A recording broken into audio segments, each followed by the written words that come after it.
Isang mapagpalang hapon na naman sa inyong lahat. So ito na naman kami.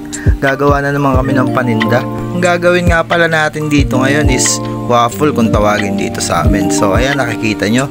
Pinaghahalo-halo lang namin yung mga ingredients. Tapos lagyan ng tubig. And then hahaluin. Tapos habang hinahalo natin yan, lalagyan natin yan ng tubig. Dahan-dahan lang yung paglagay ng tubig. Di nyo kailangan magmadali.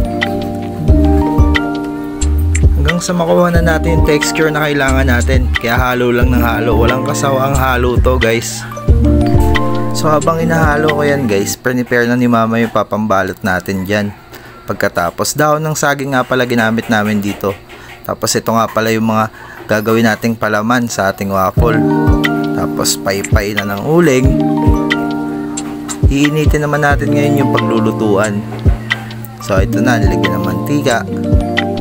Ito pala guys yung texture na hinahanap natin. Ganito. Lalagay na natin yan dyan sa ating pan. Tapos sasalang na natin. Tatakpan. Tapos ito na siya pag naluto. Yan, papahira ng margarine.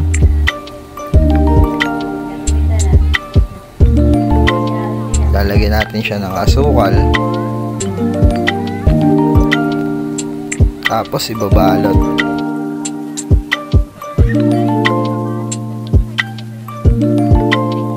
At di pa nga pala namin naluluto yan lahat. Sold out na kaagad. Salamat nga pala sa mga bumili. Next time ulit.